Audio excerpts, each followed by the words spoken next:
Hello friends, സാന്ത്വനത്തിലേക്ക് എല്ലാവർക്കും സ്വാഗതം. അങ്ങനെ നമ്മുടെ ധർമ്മൻ 25,000 രൂപയുടെ വാച്ചുമായിട്ട് വീട്ടിൽ വരുവാണല്ലോ രാത്രി തന്നെ. അപ്പോൾ ദേവി ചോദിക്കുകയാണ് കയ്യിൽ എന്താണെന്ന്. അപ്പോൾ ധർമ്മം പറയാണ് ഇത് ഒരു ഗിഫ്റ്റാണ്, സുകന്യക്കുള്ളതാണെന്നും പറയാട്ടോ. അപ്പോൾ തന്നെ ദേവിക്ക് നല്ല സന്തോഷമൊക്കെ ആവണുണ്ട്. ആ സമയത്തൊക്കെ ദേവി ഒന്ന് കണക്ക് നോക്കണം. ധർമ്മം ചോദിക്കുന്നുണ്ട് കണക്കൊക്കെ ശരിയായോ ദേവിന്ന്. നോക്കിക്കൊണ്ടിരിക്കാം മാമ. എന്നാ നീ കണക്ക് നോക്ക് എന്നും പറഞ്ഞ് ആ ഗിഫ്റ്റും കൊണ്ട് നേരെ അകത്തേക്ക് ചെല്ലാട്ടോ. എന്നിട്ട് സുകന്യ അവിടെ ഇരിപ്പുണ്ട്. സുകന്യയോട് പറയാം, എന്താ നീ ഇങ്ങനെ നോക്കുന്നത്? ഞാൻ ഇന്നൊരാൾക്കൊരു ഗിഫ്റ്റും കൊണ്ടാണ് വന്നത്. ആർക്കെന്നോ എന്നോട് ഒരു ഗിഫ്റ്റ് വേണം, ഒരു വാച്ച് വേണം എന്നൊരാൾ പറഞ്ഞിരുന്നു. അതും കൊണ്ടാണ് ഞാൻ ഇന്ന് വന്നത്. അത് കേൾക്കുമ്പോൾ സുകന്യയ്ക്ക് ഭയങ്കര സന്തോഷമാവാണ് കേട്ടോ. സുകന്യ ചാടി എണീറ്റ്, ധർമ്മേട്ടാ സത്യമാണോ ഈ പറയണത്? എന്താ പറയാൻ എനിക്ക് വിശ്വസിക്കാനാവുന്നില്ല. നിങ്ങൾ എനിക്ക് വാച്ച് മേടിച്ചോ? നോക്കട്ടെ, ഇത് തുറന്ന് നോക്ക്. അങ്ങനെ ഇത് തുറന്ന് കാണിക്കാട്ടോ. അത് കാണുമ്പോൾ സുകന്യയ്ക്ക് അതിലും സന്തോഷം. കാരണം സുകന്യ പറഞ്ഞ അതേ ബ്രാൻഡ് തന്നെയാണ്. എത്ര രൂപയായി ധർമ്മേട്ടാൻ ചോദിക്കുമ്പോൾ ധർമ്മം പറയുന്നത് ഇതിനൊരു 30,000-30,000 രൂപ വിലയുണ്ട് സുകന്യെ. പിന്നെ ഇപ്പോൾ ഓഫറിൽ കിടന്നതുകൊണ്ട് 25,000 രൂപയ്ക്ക് കിട്ടിയിട്ടോ. 25,000 രൂപ കൊടുത്തുല്ലേ? എങ്ങനെ കിട്ടി ധർമ്മേട്ടന് ഇത്രയും പൈസ? അതെ, എനിക്കൊരു ചിട്ടി വീണിട്ടുണ്ടായിരുന്നു നേരത്തെ. പിന്നെ അത് ഞാൻ അന്ന് പിടിച്ചില്ല, അത് ഇപ്പം ഞാൻ പിടിച്ചു. അങ്ങനെയാണ് നിനക്ക് ഞാൻ വാങ്ങി തന്നത്. ഇതിൻ്റെ ശരിക്കുള്ള പ്രൈസ് 1,00,000 രൂപയെങ്കിലും ആവും കേട്ടോ. അതെ എൻ്റെ പൊന്നു മോളെ, ഇനി അതീ കയറി പിടിക്കല്ലേ. എൻ്റെ കയ്യിൽ യാതൊരു പൈസയില്ല. ഇത് തന്നെ അന്ന് ഞാൻ പിടിക്കാതെ ഇട്ടുന്നത് കൊണ്ടാണ് ഇപ്പം ഈ ചിട്ടി പൈസ എനിക്ക് പിടിക്കാൻ പറ്റിയതും നിനക്ക് വാങ്ങിച്ചു തരാൻ പറ്റിയതും. പിന്നെ നീയൊരാഗ്രഹം പറഞ്ഞപ്പോൾ ഞാനത് സാധിച്ചു തന്നിട്ടുണ്ടേ. പിന്നെ ഞാൻ പറഞ്ഞ കാര്യം നീ മറക്കരുത്. എനിക്ക് മനസ്സിലായി. വാച്ച് കിട്ടിയാൽ ഞാൻ ഗോമതി സ്റ്റോറിൽ പോകില്ല എന്ന് ധർമ്മേട്ടനോട് വാക്ക് പറഞ്ഞിരുന്നില്ലേ? അതല്ലേ? അത് തന്നെ. ആ വാക്ക് ഞാൻ തെറ്റിക്കില്ല ധർമ്മേട്ടാ. ഞാൻ എന്തായാലും ഇനി ഗോമതി സ്റ്റോറിൽ പോകാൻ നിൽക്കുന്നില്ല. എനിക്ക് ഭയങ്കര സന്തോഷമായി. അതും ധർമ്മേട്ടൻ ആദ്യമായിട്ട് ഇത്രയും വിലയുള്ളൊരു സാധനം എനിക്ക് വാങ്ങിച്ചു തന്നല്ലോ. ഒരുപാട് സന്തോഷമായി എന്ന് പറയാൻ കേട്ടോ. ഇതങ്ങനെ നിൽക്കുന്ന സമയത്ത് പുറത്താണെങ്കിലേ നമ്മുടെ ദേവി ആകെപ്പാടെ ഒരു വിഷമത്തിൽ തന്നെയാണ്. കാരണം പൈസ എങ്ങനെ നോക്കിയിട്ടും ശരിയാകുന്നില്ല. ആ സമയത്ത് ബാലനും എല്ലാവരും ഹാളിലുണ്ട് കേട്ടോ.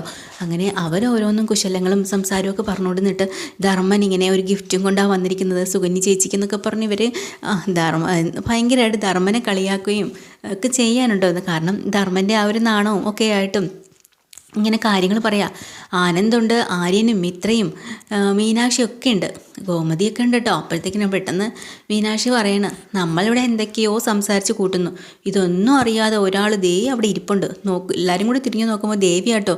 ദേവി ഈ കണക്കിൽ തന്നെ ഇങ്ങനെ മുഴുകിയിരിക്കുകയാണ്. അപ്പോൾ ഗോമതി കളിയാക്കി ചോദിക്കുകയാണ്, എന്താടി ഇന്ന് നിൻ്റെ കണക്ക് ശരിയായില്ലേ? ഇന്ന് 1,000 ആണോ 2,000 ആണോ 1,500 ആണോ നിനക്ക് വ്യത്യാസം എന്നൊക്കെ പറഞ്ഞ് ഇങ്ങനെ കളിയാക്കുമ്പോൾ ദേവിക്കാണെങ്കിൽ അതൊന്നും ഒരു ഇതായിട്ട് എടുക്കാൻ തോന്നുന്നില്ലട്ടോ. സീരിയസ് ആയിട്ട് എന്നെ ബാലനെ വിളിക്കുകയാണ്. ബാലച്ച ഒന്നിങ്ങി വരുമോ? അപ്പം ബാലൻ ചോദിക്കുന്നുണ്ട്, എന്താ മോളെ ഇത്രയ്ക്ക് നീ കിടന്ന് ബുദ്ധിമുട്ടുന്നത്? പൈസ കുറവുണ്ടോ? ബാലച്ച ഇന്ന് എനിക്ക് കടയിലേക്ക് ലോഡ് ഇറക്കാനും മറ്റുള്ള പച്ചക്കറിയുടെ ലിസ്റ്റ് ഡീലർക്ക് കൊടുക്കാൻ വേണ്ടിയിട്ട് എനിക്ക് പൈസ തന്നിട്ട് പോയില്ലായിരുന്നോ? അത് എത്ര രൂപയായിരുന്നു? 25,000 രൂപയല്ലായിരുന്നു? 25? ഞാൻ 50,000 ആണ് മോളെ അവിടെ വെച്ചിട്ട് പോയത്. 50,000 രൂപയോ? അതേന്നേ, 50,000 രൂപ നമുക്ക് ഡീലറിന് കൊടുക്കാനുള്ള കാശല്ലേ. അപ്പോൾ ആ പൈസ തന്നെയാണ് ബാലച്ച എനിക്ക് വ്യത്യാസം വരുന്നത്. എത്ര രൂപ? 25,000 രൂപ. 25,000 രൂപ വ്യത്യാസമോ? അതെങ്ങനെയാണ് വരുന്നത്? എനിക്കൊന്നും മനസ്സിലാവണില്ല. അപ്പോൾ എല്ലാവരും കൂടെ പറയാം, അത്രയും വലിയ എമൗണ്ടൊന്നും വ്യത്യാസമല്ല. ദേവിക്ക് എവിടെ കണക്ക് തെറ്റിയതാണ്? ഇല്ല, എനിക്ക് കണക്ക് തെറ്റിയില്ല. ബാലച്ചൻ മലക്കറി എടുക്കാൻ വേണ്ടിയിട്ട് പോയില്ലേ? ആ സമയത്ത് ശരിക്കും ഒന്ന് ആലോചിച്ച് നോക്കിക്കേ. പോയിരുന്നു. അപ്പോൾ ഞാൻ 500-ൻ്റെ 2 കെട്ട് നോട്ടാണ് ഞാൻ അവിടെ തന്നിട്ട് പോയത്, ഏൽപ്പിച്ചിട്ട് പോയത്. ആണല്ലേ? അയ്യോ, ഇനി കടയിലെങ്ങാനും കാണുമായിരിക്കും ഇടി, നീ എടുക്കാൻ വിട്ടുപോയി കാണും. ഒരു കാര്യം ചെയ്യാം ബാലച്ച, നമുക്കൊന്ന് കടയിൽ പോയി നോക്കിയാലോ? ഈ രാത്രിയിലോ? അതെ, അല്ലെങ്കിൽ എനിക്ക് ഇന്ന് ഉറക്കം വരത്തില്ല. അത് നിസ്സാര എമൗണ്ടല്ല, ഇത്രയും വലിയ എമൗണ്ടല്ലേ.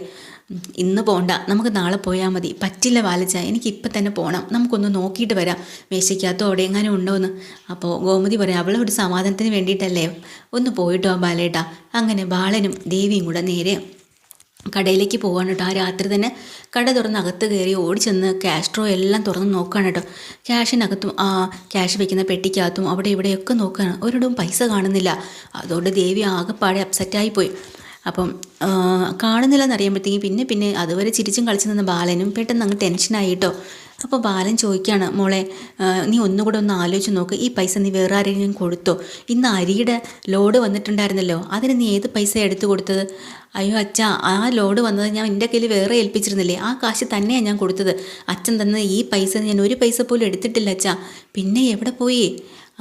ഒരു നിവൃത്തിയും കിട്ടുന്നില്ലല്ലോ ദൈവമേ, നമുക്ക് വീട്ടിലേക്ക് പോവാം, വാ, ഇനിയിപ്പോൾ ഇവിടെ ഇരുന്നിട്ട് കാര്യമില്ല. അങ്ങനെ ദേവിയും വിളിച്ച് നേരെ വീട്ടിലേക്ക് പോവാണ് കേട്ടോ. അവിടെ ചെന്നപ്പോഴും എല്ലാവരും കൂടെ ചോദിക്കുന്നുണ്ട്, എന്തായി, കാശ് കിട്ടിയില്ലേ, പിന്നെ ഇതെവിടെ പോവാനാ? അങ്ങനെ അവരെല്ലാവരും കൂടെ തലപൊക്കിഞ്ഞ് ഓരോരുത്തരായിട്ട് ചോദിക്കുകയാണ് ഓരോ കാര്യങ്ങൾ. അപ്പോൾ പെട്ടെന്ന് തന്നെ ബാലൻ ചോദിക്കുകയാണ്, മോളെ ഒന്നും കൂടെ ഒന്ന് ആലോചിച്ച് നോക്കുന്നു. അപ്പോൾ ദേവിക്ക് ഒരു ചെറിയൊരു ആലോചന വരണുണ്ട് കേട്ടോ. കാരണം ദേവിയുടെ കയ്യിലല്ലല്ലോ ബാലൻ ക്യാഷ് കൊടുത്തത്. അപ്പോൾ ദേവി പറയാം, ശരിക്കും പറഞ്ഞ ബാലച്ചൻ ഈ കാശ് ആരുടെ കയ്യിലാണ് കൊടുത്തത്? ഞാനേ ഈ പൈസ മോള് ചായ കുടിക്കാൻ പോയത് ഓർമ്മയുണ്ടോ? ആ സമയത്ത് അതിന് ശേഷമാണല്ലോ ഞാൻ അവിടെ നിന്ന് ഇറങ്ങിയത്. അന്നേരം നീ ക്യാഷ് കൗണ്ടറിൽ ഇല്ലായിരുന്നു.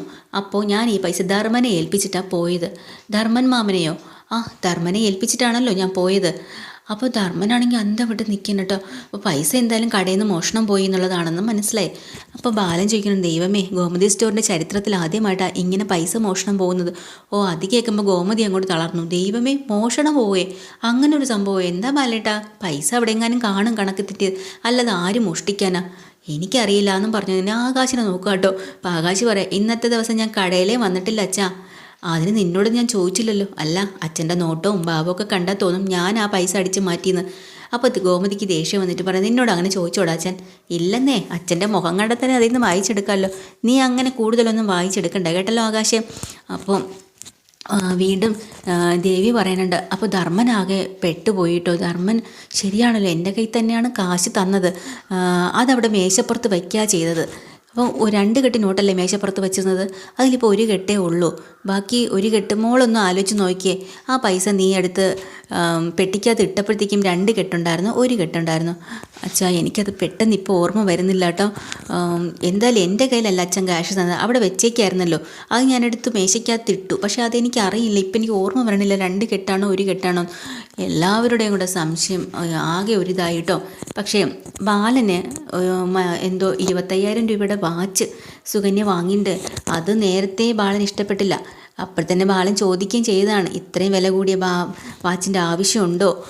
അല്ലെങ്കിൽ തന്നെ ഈ ചെറിയൊരു പൈസയുടെ വാച്ച് കെട്ടിയാലും കൂടിയ വാച്ച് കെട്ടിയാലും ഒരുപോലെ തന്നെയല്ലേ?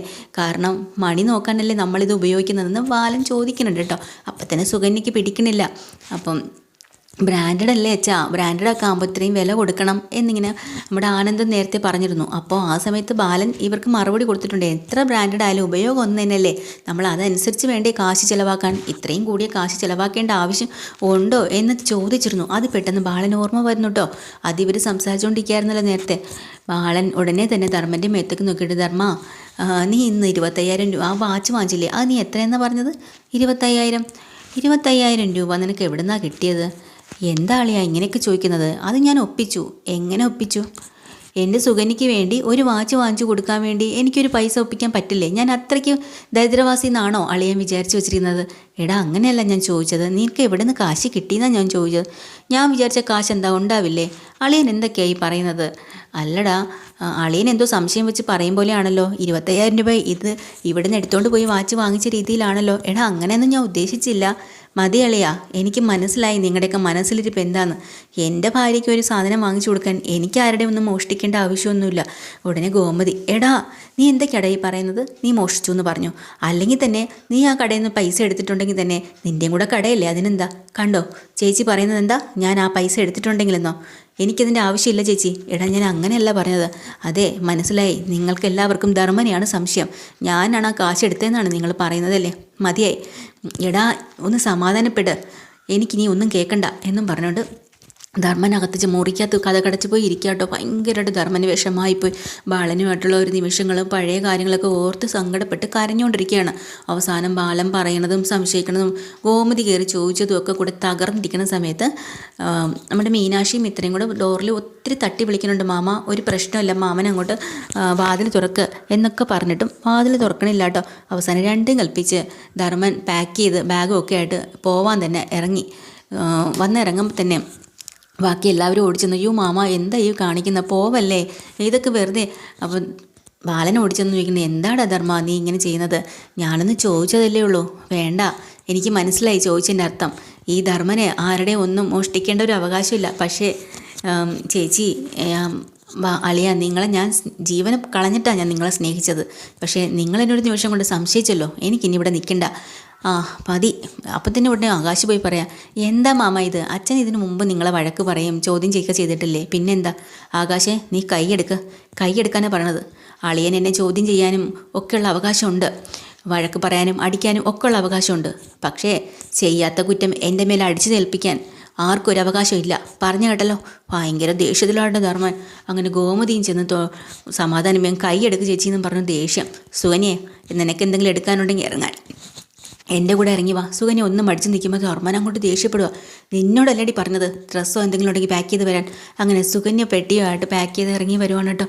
അങ്ങനെ പെട്ടെന്ന് തന്നെ ആനന്ദ് പോയി പറയണ്ട, മാമ ചാടിക്കരയോടും പോവല്ലേ, ഇതെന്തോ തെറ്റിദ്ധാരണയിൽ സംഭവിച്ചതാണ്, അല്ലാതെ മാമനെ ആരും സംശയിച്ചൊന്നുമല്ല, അച്ഛനൊന്നും ചോദിച്ചു അത്രയേ ഉള്ളൂ എന്നല്ല ഇങ്ങനെ പറയാട്ടോ. പക്ഷേ ധർമ്മൻ രണ്ടും കൽപ്പിച്ചാലോ, എനിക്ക് പോയേ പറ്റൂ, ഇനി ഒരു നിമിഷം ഞാൻ ഇവിടെ നിൽക്കില്ല എന്ന് പറഞ്ഞു സുകന്യയും വിളിച്ച് ആ പടി ഇറങ്ങാട്ട്. ഇന്നത്തെ എപ്പിസോഡിൽ ഡീറ്റെയിൽഡ് എപ്പിസോഡുമായി വീണ്ടും വരാം. ചാനൽ ഇഷ്ടമായി ലൈക്ക് ചെയ്യുക, സബ്സ്ക്രൈബ് ചെയ്യുക. താങ്ക്